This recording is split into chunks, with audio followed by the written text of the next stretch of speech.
নিফটির analysis করবে এই ভিডিওতে আমি সুররঞ্জন গঙ্গোপাধ্যায় আপনাদের সবাইকে স্বাগত জানাচ্ছি। চলুন ভিডিওটা শুরু করি। আমরা নিফটির দেখব লেভেলগুলো 8ই ডিসেম্বর 2025 সোমবারের জন্য। তো প্রথমেই আজকে দেখতেই পাচ্ছেন যে নিফটি আমাদের 26,000-এর উপরে 200-কে পেরোনোর চেষ্টা করেছিল কিন্তু পারেনি। এটা একটা রেজিস্ট্যান্স লেভেল হিসেবে দাঁড়িয়েছিল, কিন্তু 26,000-কে একটি সাপোর্ট লেভেল হিসেবে তারা ট্রিট করেছে এবং মার্কেট যতবার এখানে এসেছে তারা কিন্তু এখান থেকে বাউন্স ব্যাক করেছে এবং উপরের দিকে যাচ্ছে। 26,000 একটি সাইকোলজিক্যাল লেভেলে বটে এবং তার সঙ্গে একটি গুরুত্বপূর্ণ সাপোর্ট লেভেলে বটে, আপনারা বহুবার দেখেছেন। আজকে মার্কেট কিন্তু সেটাই করে দেখালো এবং মার্কেট কিন্তু স্ট্রংলি উপরের দিকে রয়েছে। যদিও 200-তে বারবার করে গেছিলো এবং 200-র উপরে যে যেতে পারেনি তা নয়, 1-2-3 পয়েন্ট গেছিলো এবং সেখান থেকে কিন্তু ধাক্কা খেয়ে মার্কেটে নিচে নেমে এসেছে।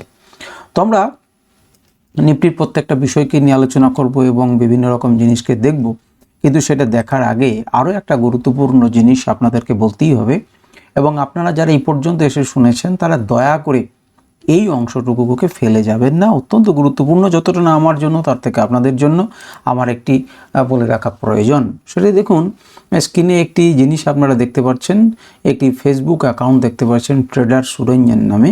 এটি কিন্তু আমার ছবি ব্যবহার করা হয়েছে, এটার সঙ্গে আমার কোনো রকম ধরনের কোনো কালে কোনো যোগাযোগ নেই। আমি আপনাদেরকে এটাকে বলে দিতে পারি। আপনাদের অনেকেই যেহেতু এই সমস্ত জিনিসের সঙ্গে আমি যুক্ত, অনেকেই টিপসের জন্য বলেন, বিভিন্ন জিনিসের জন্য বলেন, আমি কিন্তু কোনো রকমভাবে কোনো লাইভ কল টিপস কোনো রকম অনৈতিক কাজকর্মের সঙ্গে যুক্ত নয়। এমনকি আপনাদেরকে সাবস্ক্রাইব করতে বলি না, আপনাদেরকে কমেন্ট করতে বলি, আপনাদের জন্য কোনো লাইক করতে বলি না, কিচ্ছু করতে বলি না। আপনাদের ভালো লাগলে তবে আপনারা করবেন এবং কোনো কিছু কিনতে বলি না। এখানে একটা জিনিস কোনো কোর্স করতে বলি না, কিচ্ছু না, নাথিং। আমার মন হয় আমি করি।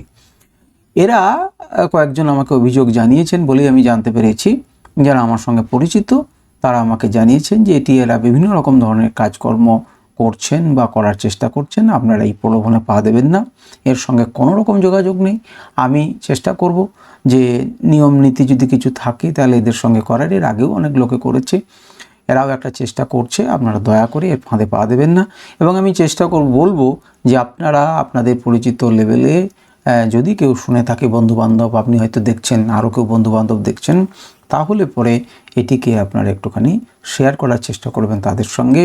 ভিডিওটি শেয়ার করতে পারেন বা মুখে বলতে পারেন, তথ্য বলতে পারেন, যেটা খুশি করতে পারেন, কিন্তু আপনারা একটু সচেতন করতে পারেন 5টা লোকের, তাহলে উপকার হবে এবং তারা বাজে কাজে যুক্ত হবে না। তো চলুন, এবং তার সঙ্গে সঙ্গে আরও একটা জিনিসকে দেখিয়ে দেওয়া উচিত, সেটা হচ্ছে ডিসক্লেমারটি। কারণ আমি কোনো রকম সেবি রেজিস্টার্ড নই, আমি নিজের মতো অ্যানালিসিস করব এবং আমার বাইসেল ইন্ডিকেটার এবং বিভিন্ন ধরনের ইন্ডিকেটারকে দিয়ে আমি আপনাদেরকে বোঝানোর চেষ্টা করব। আপনারা সেগুলোকে নেবেন, দেখবেন, বিচার করবেন এবং তারপর সিদ্ধান্ত নেবেন। তো মার্কেটে কি ঘটেছে এক নজরে প্রথমে আমরা দেখে নিই। দেখুন, মার্কেট কিন্তু 26,000-এর উপরে আজকে খুললো। প্রিভিয়াস ডেতে কিন্তু 26,000-কে রক্ষা করেছিল এবং 26,000-কে রক্ষা করেছে কারণ একটা রাউন্ড বটম তৈরি হয়েছিল এবং তারপর কিন্তু মার্কেট ধীরে ধীরে সাস্টেন করেছে একটি জায়গাতে এবং তারপর কিন্তু 26,000-এর একটুখানি নিচে খুলেছিল এবং সামান্যখানি একটু ওই লাফানোর জন্য দেখবেন কোনো জায়গা থেকে, মনে করুন একটি ডালে আম ধরে রয়েছে, আপনি নিচে রয়েছেন, তাহলে যদি উপরে আমটাকে ধরতে চান তাহলে এই মেঝের উপরে আপনি একটা লাফ দিলেন এবং উপরের দিকে গেলেন। ঠিক সেই রকম এই জায়গাটি হয়েছে 26,000।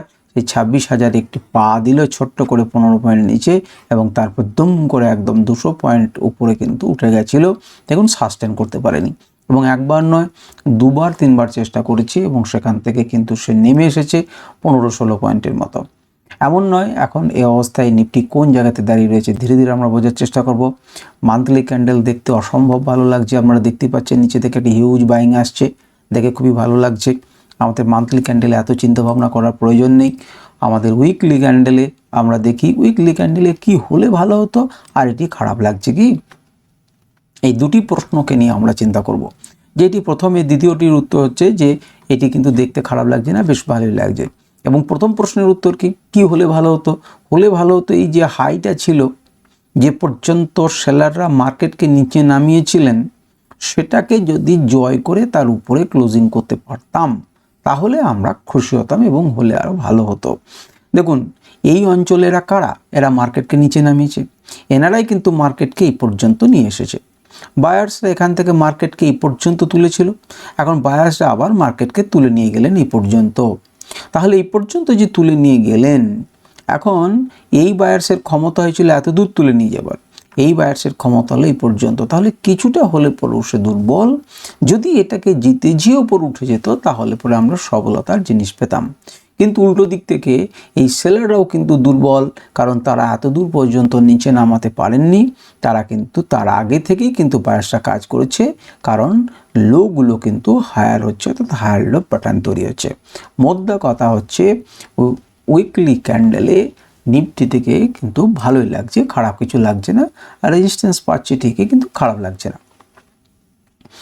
ডেলি ক্যান্ডেলে দেখলে পরে বিষয়টা অত্যন্ত স্পষ্ট হবে এবং আপনারা একটা ক্লিয়ার কাট ধারণা পাবেন ডেলি ক্যান্ডেলকে দেখে। তো ডেলি ক্যান্ডেলকে দেখে কি ধারণা পাবেন না, নাম্বার 1 ধারণা পাবেন যে কেন আমি বলছিলাম 26,000 লেভেলটি একটি সুন্দর সাপোর্ট লেভেল, সেটি দেখতে পাচ্ছেন। কেন বলছিলাম ট্রেন্ড লাইনটি একটি ভালো ট্রেন্ড লাইন, সেটা আপনারা দেখতে পেয়েছেন 1 নম্বর দিন, 2 নম্বর দিন এবং 3 নম্বর দিন।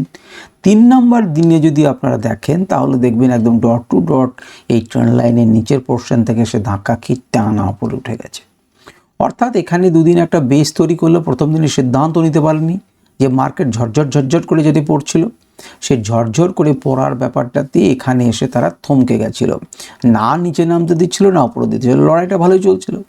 তারপরের দিনে একটুখানি বুলিশনেস নিয়ে তার উপর উঠেছে এবং হাইটাকে উপরে তুললো, এদিকে লোটাকে তুললো। তাহলে এখানে হায়ার লো তৈরি হচ্ছে, আবার উল্টো দিকে বুলিশ প্যাটার্নের হায়ার হাই তৈরি হচ্ছে। তারপরের দিনেও সেই প্যাটার্ন তারা কিন্তু বজায় রাখলেন, অর্থাৎ যে বুলিশ প্যাটার্নের যে রূপ, সেই রূপ কিন্তু ডেলি ক্যান্ডেলে স্পষ্ট হলো এবং এই লেভেলে একটা গুরুত্বপূর্ণ সাপোর্ট লেভেল সেটি পরিণত হলো। সেটি আমরা বুঝতে পারছি। এই জিনিসটাকেই আরও ভালো করে আমরা বুঝতে পারবো আরও ছোট টাইম ফ্রেমে। তখন দেখুন এখনই পর্যন্ত যে ফাঁড়া কেটে গেছে বা মুখ কেটে গেছে তা নয়, এই যে লেভেলটা দেখতে পাচ্ছেন ভালো করে তাকিয়ে দেখুন, একটু উপরে এই যে লেভেলটা দেখতে পাচ্ছেন সেটা কিন্তু আপনার একটা রেজিস্ট্যান্স রূপে কাজ করছে। এখানে স্পষ্টভাবে সেটা বোঝার চেষ্টা করি। এই লাইনের সঙ্গে যোগ দিলে পরেই আপনি দেখতে পাবেন সেই পর্যন্ত এসে কিন্তু থেমে আছে, কারণ এটি এই মিলিয়ে একটি জোন, এই জোনটিতে কি হচ্ছে না, এটা ধাক্কা খাচ্ছে, রেজিস্ট্যান্স পাচ্ছে। এখন এর উপরে যদি ওপেন হয় এটাও আপনার আছে এবং এর উপরে যদি ওঠে তখন আমরা উপরের দিকে ভাবনা চিন্তা করব। মেন কথা হচ্ছে অনেক আগেই আপনাদেরকে আমি একটা জিনিসকে বড় ট্রেন্ড লাইন দেখিয়ে একটা দেখানোর চেষ্টা করেছিলাম। হয়তো যারা যারা শুনবেন তারা কমেন্টে লিখতে পারেন যে হ্যাঁ আপনারা এটা শুনেছেন কিনা বা আপনারা স্কিপ করে বেরিয়ে গেছেন কিনা। যখন এসেছিল একবার উপরে উঠেছে, আবার যখন এসছে একবার উপরে উঠে এসছে, তৃতীয়বার উপরে উঠে এসেছে, চতুর্থবার এসছে। এবারে এখানে একটা মজার জিনিসকে দেখুন, এর উপরে এটা এবং অর্থাৎ এখান থেকে এটা 1 নাম্বার থেকে 1 নাম্বার, 2 নাম্বার থেকে 2 নাম্বার, 3 নাম্বার থেকে 3 নাম্বার, এবারে 4 নাম্বার থেকে যে 4 নাম্বারটা হবে সেটি কি এই হাইয়ের উপরে হবে? প্রত্যেকবার হাইয়ের উপরেই তুলছে, এটাও কি হাইয়ের উপরে হবে? সেটি আমাদের প্রমাণ করবে না এই অতটা শক্তিশালী নয়, এখান থেকে ধাক্কা খেয়ে এটাকে ব্রেক করবে এবং ধীরে ধীরে নিচে নামবে। সময় সেটি বলবে। আমাদের কাছে খুব পরিষ্কার, আমাদের কাছে এইটি একটি রেজিস্ট্যান্স জোন হিসেবে কাজ করবে। যদি মার্কেটের উপরে ক্লোজিং হয় আর রিটেস্ট করে আমরা উপরের দিকে ভাবনা চিন্তা করব এবং যদি এটাকে ভেঙে ট্রেন্ড লাইনকে নিচের দিকে আসে আমরা একটির পর একটি লেভেল অনুযায়ী চলতে থাকব। বাজার ধরুন বিভিন্ন রকম অস্থির সময়ের মধ্য দিয়ে যাচ্ছে, বিভিন্ন রকম ধরনের ঘটনা ঘটছে, যার নিয়ম কানুন হয় সেই নিয়ম কানুন পালন হচ্ছে না, যেটা ইকোনমিকের নিয়ম, যেটা ঘটনা, যে কমোডিটি, যাই হোক সেটি নিয়ে আমি এখন আলোচনা করতে চাইছি না, কারণ সেটি অন্যদিকে চলে যাব এবং এটি বড় আলোচনা সেটি। তো যাই হোক, এবার আমরা 1 ঘন্টা টাইম ফ্রেমে যদি আসি তাহলে 1 ঘন্টা টাইম ফ্রেমে দেখুন যে সেই মেঝেটাকে কেন আমি বলছিলাম এখান থেকে লাভ দিয়েছে, এখান থেকে দেখুন একটা লাভ দিচ্ছে, অর্থাৎ যতবার এই লেভেলকে টেস্ট করছি অর্থাৎ 26,000-এর কাছাকাছি, 26,980, 26,000 লেভেল, ততবার কিন্তু মার্কেট উপরের দিকে লাফিয়ে গেছে। এই ফ্রেমে আমার একটা ডেলি টাইম ফ্রেমে আমার একটা দেখানো উচিত ছিল, আমাদেরকে আমি দেখিয়ে দিচ্ছি। সেটা হচ্ছে আমরা যদি একটা ইন্ডিকেটরকে ব্যবহার করি এখানে তাহলে কি দেখবেন, আমি একটু ছোট করি তাহলে আপনারা এই লেভেলটি দেখতে পাবেন। আপনারা দেখুন যে এই 26,114 নিচে কিন্তু কি করা হয়েছিল, মার্কেট বলা হয়েছিল যে সেল বিলো, এবং সেটা হলো পরে টার্গেট 1 25,999 এবং 25,922, আমরা দেখতে পাচ্ছেন এই দুটি জোনকে টার্গেট 1 এবং টার্গেট 2 দেয়, যেটি হচ্ছে আনরাইভেল মাস্ট সেল লেভেল। এর নিচে যদি ক্লোজিং হয় তাহলে আমরা ভাবনা চিন্তা করতাম নিচের দিকে যাবে, তাকেই দেখুন সেখানে হয়নি। মার্কেট কিন্তু কি করেছে, এখান থেকে সাপোর্ট নিয়ে কিন্তু আবার এই অঞ্চলের দিকে যাচ্ছে, যেটি বাই অ্যাবাভ 335-এর উপরের যাওয়ার দিকে যদি পৌঁছায় এখানে যেতে পারে, তারপরে যদি উপরের দিকে যায় তখন তার ভাবনা চিন্তা আলাদা হবে। তো যাই হোক, এটি আপনাদেরকে আমি দেখিয়ে রাখলাম, এই অনুযায়ী আপনাদেরকে করতে হবে তা না, আপনারা নিজেদের সিদ্ধান্ত নেবেন। আমি খালি আমার জিনিসটাকে আপনাদের কাছে প্রস্তুত করছি। এবারে চলে আসুন, যদি 1 ঘন্টা টাইম ফ্রেমে লাফিয়ে তো যাচ্ছে, আপনারা দেখতেই পাচ্ছেন, এবং এখানে আপনাদের কতজন এই জিনিসটাকে দেখতে পাচ্ছেন আমি জানি না। আপনারা কি দেখতে পাচ্ছেন এই জিনিসটা? আমি আপনাদেরকে বলেছিলাম যে এটা কিন্তু কী রকম ধরনের একটা, দেখুন ডব্লিউ প্যাটার্ন, আবার এটাকে ভেঙে ওপরের দিকে যেতে পারে, এখানে রিটেস্ট করতে পারে, নিচে নামতে পারে, এইভাবেও কিন্তু ট্রেন্ড লাইনটা চলতে পারে। অর্থাৎ চ্যানেলটি কিন্তু আপ ট্রেন্ড চ্যানেলটা চলতে পারে। আবার ধীরে ধীরে আপ ট্রেন্ড চ্যানেল যদি নিচের দিকে নামে তাহলে কিন্তু একটা বিয়ারিশ প্যাটার্ন হিসেবে সে নিচের দিকে যেতে পারে।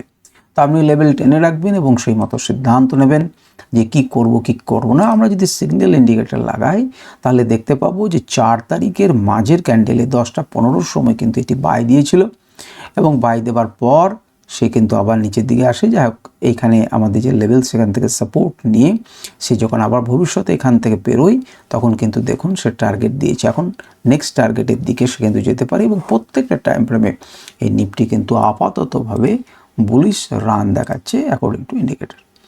আমরা যদি আনরাইভেল লাগাই তাহলে আমরা কি দেখতে পাবো, আপনারা দেখুন যে বাই অ্যাবাভ লেভেল যেটা 26,080 ছিল সেটার উপরে টার্গেট 1 2 এবং তারপরে একদম ডট টু ডট টার্গেট 3 203.55। আপনারা অনেকেই দেখতে পাচ্ছেন, স্ক্রিন বড় করে দেখুন, 203.55 পর্যন্ত কিন্তু সে টাচ করেছে। স্বাভাবিকভাবেই আপনারা দেখতে পাচ্ছেন যে এই ইন্ডিকেটর অনুযায়ী লাইভ মার্কেটে কিন্তু এটা দিয়েছে এবং এই লেভেলগুলো দেখতে পাচ্ছেন। এখন এখানে কিন্তু একটি কি আছে, এখানে একটি অদৃশ্য রেজিস্ট্যান্স রয়েছে যার জন্য এটাকে দাঁড়িয়ে রয়েছে। এটির পরে গেলে পরে টার্গেট নাম্বার 5 এবং তারপর যদি পৌঁছায় তাহলে টার্গেট নাম্বার 6-7, যেটি একটি রিভার্সাল জোন হিসেবে চিহ্নিত রয়েছে। আমি কখনোই বলছি না যে এইরকম অনুযায়ী যাবে, কারণ প্রত্যেক দিনের লেভেল অনুযায়ী যাবে এবং তাদের বিষয় অনুযায়ী যাবে। তো যাই হোক, আপনারা দেখতে পেলেন কিভাবে ড্র করতে হবে সেটাও আপনাদেরকে দেখালাম। চ্যানেলটাকে আপ ট্রেন্ড চ্যানেলটাকে এভাবে ড্র করে রাখতে পারেন। এবারে 15 মিনিট টাইম ফ্রেমে দেখুন, 15 মিনিট টাইম ফ্রেমে যেটা আপনারা দেখেছিলেন যে ডব্লিউ প্যাটার্ন একটা রাউন্ডিং ব্যাপার, সেটা থেকে বেরিয়ে গেল, টাচ করলো, নিচের দিকে এলো। এখানে কি ঘটনা ঘটছিল আমি কি বললাম আপনাদেরকে বলেছিলাম, দেখুন হায়ার হাই এবং হায়ার লোজ তৈরি হচ্ছে, এখান থেকে শুরু হয়েছে, সেই প্যাটার্নটাই কিন্তু বজায় ছিল এই অংশে। এবং 5 নাম্বার দিনে কিন্তু এইটাকে যখন ব্রেক করলো তখন উপরে উপরে আস্তে আস্তে গেল, কেন একদম এক্স্যাক্টলি এই জায়গাটাতেই ধাক্কা খাচ্ছি। দেখুন দুবার একটা ডবল টপ তৈরি করেছে, আপনারা খেয়াল করে দেখুন, আপনাদেরকে দেখতে শিখতে হবে। তাকিয়ে দেখুন, এখানে ধাক্কা খেলো, নিচে এলো, এখানে ধাক্কা খেলো, এবারে ধাক্কা খেয়ে এসে নিচে আসার চেষ্টা করছে। এখন এটাকে যদি ব্রেক করে ওপর দিকে চলে যায় খুবই ভালো, তাহলে আমাদের higher high higher low pattern বজায় থাকবে। আর যদি আমাদের কিন্তু এখানে যদিও হায়ার হাই প্যাটার্নটা বজায় নেই, এটা একটু লোতে আছে, তো না হলে পরে এ একটা করতে পারে যে এম প্যাটার্ন বন্ধ করে এটাকে ভেঙে সে কিন্তু নিচের দিকে আসতে পারে। আমরা সব কটার জন্যই সতর্ক থাকবো এবং আমাদের চিন্তা ভাবনা করে রাখবো। এটাতেও কিন্তু আপনারা এই লেভেল এঁকে রাখতে পারেন, এতে কোনো সন্দেহ নেই। এইভাবে একটা আপ ট্রেন্ড চ্যানেলকে আমরা রেখে রাখতে পারি। আচ্ছা, যে বিষয়টাকে নিয়ে আমি বলছিলাম সেই বিষয়টাকে নিয়ে দেখুন, আজ যখন মার্কেট আবার একটা বড় গ্যাপ পেল, সেই গ্যাপটা কিন্তু সে ফুলফিল করলো, একটা জায়গা থেকে আরেকটি জায়গায় দেখুন ফুলফিল করেছে। তাহলে বড় বড় সিস্টেম কিন্তু এখানে ঘটছে এবং এই লেভেলটি কিন্তু সেই জন্যই এত বড় লেভেল এখানে আছে। তো যাই হোক, এখানে এসে কেন থামলো লেভেলটা, আপনারা গুটি গুটি পায় আপনারা জানেন আমরা বাঁ দিকে যেতে থাকবো। তাকিয়ে দেখুন মার্কেট যখন হু হু হু করে পড়ছিল নিচের দিকে, তখন কে এখানে কোনো লেভেল না থাকা সত্ত্বেও ধরে রেখেছিল মার্কেটকে, এবং ভালো করে তাকিয়ে দেখুন এখানে একটা বেসকে তৈরি করার চেষ্টা হচ্ছিল। তার মানে এখানে একটা ভালো সাপোর্ট লেভেল ছিল। সেই সাপোর্ট লেভেলটাই আমাকে কি দেখিয়েছে না, মার্কেটকে তার পরের দিনে কোন জায়গা পড়ে গেছে সেটা আলাদা, কিন্তু এখান থেকে একটা বড় বাইং এসছে কি আসেনি, অর্থাৎ এটি একটি সাপোর্ট লেভেল আছে। এখন সাপোর্ট লেভেল তো আছে, সেই সাপোর্ট থেকে আমি আপনাদেরকে বুঝিয়েছিলাম যখন পেরোচ্ছে তখন পেরোতে পারলো না, ধাক্কা খেয়ে ফেলবে। তাহলে নিচের দিক থেকে প্রাইস যখন যাচ্ছে তখন এটি একটি ধাক্কা রূপে থাকবে কি থাকবে না, থাকবে। অর্থাৎ এটি এখন কিন্তু রেজিস্ট্যান্সে পরিণত হয়ে গেছে, সেই জন্যই কিন্তু এটা পারেনি। দেখুন এই যে চেষ্টা করেনি তা নয়, চেষ্টা করেছিল, এরা চেষ্টা করেছিল এরাও চেষ্টা করলো পারলো না, এও চেষ্টা করলো পারলো না, আপাতত পারেনি। কালকে এমন হতে পারে বেশি শক্তি প্রয়োগ করে গ্যাপ আপ ওপেন হতে পারে, এমন হতে পারে লাইভ মার্কেটে আপনি অভূতপূর্ব সুযোগটি পেতে পারেন যেখানে একটা রেজিস্ট্যান্সকে ভেঙে মার্কেট তীব্র গতিতে উপরে যেতে পারে। এমন হতে পারে এনারা যা ব্যবস্থা করেছেন তাতে হয়তো মার্কেট এখানে খুলবে। আপনার কাছে লেভেল হচ্ছে গুরুদেব, আপনি একটি লাইনের এপারে পুলিশ ওপারে নেগেটিভ, এইটিকে যতদিন আপনি শিখতে পেরে যাবেন ততদিন আপনার কিন্তু ভালো হবে। আপনি এপারে পজিটিভ ওপারে নেগেটিভ। তো এই হচ্ছে 15 মিনিটের। এবারে চলে আসুন একটা 5 মিনিটের টাইম ফ্রেমে আমরা বিষয়টাকে দেখি। 5 মিনিটের বিষয়টাকে দেখলে পরে আরও ভালো হবে। দেখুন এদিকে তাকিয়ে দেখুন, এটি 26,000-এর লেভেল। 26,000-এর এই লেভেলে ধাক্কা খেয়ে উপরে নিচে, ধাক্কা খেলে উপরে নিচে, ধাক্কা খেলে উপরে নিচে। তাহলে এই লেভেলটিকে যতবার টেস্ট করছে ততবার মার্কেট ত্রিক করে কী করে হচ্ছে লাফিয়ে লাফিয়ে যাচ্ছে। এবং মজার ব্যাপার হচ্ছে এখান থেকে যতটা লাফিয়ে ছিল তার পরের বার এখান থেকে তার থেকে বেশি লাফায়, তার পরের বার আরও বেশি লাফায়, তার পরের বার আরও বেশি লাফায়। আপনারা তাকিয়ে দেখুন এবং মজাদার ব্যাপারটা দেখুন, এখান থেকে এইটুকু, দ্বিতীয়বারের লাভ তার থেকে বেশি, তৃতীয়বারের লাভ তার থেকে বেশি, চতুর্থবারের লাভ তার থেকে বেশি, বা আপনারা বলতে পারেন এত দূর অবধি। তাহলে বুঝতে পারছেন যে এই জায়গাটা একটা ভালো সাপোর্ট জোন, বারে বারে কিন্তু সাপোর্ট দিচ্ছে, অর্থাৎ এরা কিন্তু চাইছে না 26,000 কোনোভাবে ব্রেক করুক। আপাতত এটা চাইলেই তার হবে না, এদিকে রক্ষা করতে হবে, যেটি এখানে আমরা দেখতে পাচ্ছি যে এই জায়গাটাতে একটা লম্বা জায়গা তৈরি করে সেটাকে ব্রেক করে রিটেস্ট করেছে এবং তারপর মার্কেটকে নিচে নামিয়েছে। এবং এই জায়গাটাতে একটা বেস তৈরি ছিল, সেই জায়গাটা থেকে সাপোর্ট নিয়ে মার্কেট আবার একটা উঠেছে। কতক্ষণ এই জিনিসটাকে রাখতে পারবে আমরা জানি না, আমরা দেখব। আমাদের কাছে লেভেল রয়েছে, সেই লেভেল অনুযায়ী আমরা ট্রেড করব। তো যাই হোক, আমি একবার আপনাদেরকে এখানে ট্রেন্ড লাইন কেমন কথা বলছি একটুখানি দেখিয়ে দিই। তো ট্রেন্ড লাইন অনুযায়ী দেখুন, এই যখনই অংশ তৈরি হয়েছে তখন আপনি এটাকে ব্রেক করলে পরে এটা হলো এবং এখান থেকে যখন ব্রেক করলো নিচের দিকে গেল। যাই হোক, ট্রেন্ড লাইন আপনারা দেখতে পাচ্ছেন। তো আজকের ভিডিও পর্যন্ত। আচ্ছা, আপনাদেরকে ওপেন ইন্টারেস্ট একটুখানি বলে দিই, যদিও ভিডিও বড় হয়েছে। আপনারা তাকিয়ে দেখুন 26,200-তে দেখুন রেজিস্ট্যান্স আছে। কত রেজিস্ট্যান্স রয়েছে? 1,40,000 কল অপশান আপনার সেল করা রয়েছে, সেখানে পুট অপশান সেল করা রয়েছে 97,000। সেই জন্যই এই 200-কে পেরিয়ে ক্লোজ করতে পারেনি। কিন্তু কেন 200-র কাছাকাছি গেল? আপনি পুট ওপেন ইন্টারেস্ট ইন্টারচেঞ্জটা অর্থাৎ ইন্টারডে চেঞ্জটাকে দেখুন, সেটা হচ্ছে 66,616টি লটকে নতুন করে তৈরি করা হয়েছে পুটের দিকে, কলের দিকে সেখানে মাত্র 21,112। তার মানে এখানে কি রয়েছে? এখানে সাপোর্ট দেওয়ার লোক আজকের দিনে বেশি আছে, চেঞ্জ হয়েছে বেশি। সেই জন্য এই অংশটাতে কি হয়েছে না, ধীরে ধীরে ধীরে ধীরে ধীরে ধীরে একটা সাপোর্ট বিল্ড আপ হচ্ছে এবং 200-র কাছাকাছি মার্কেট গেছে। অনেকটি বড় ভিডিও হলো, আজকের ভিডিও পর্যন্তই। নমস্কার, ধন্যবাদ।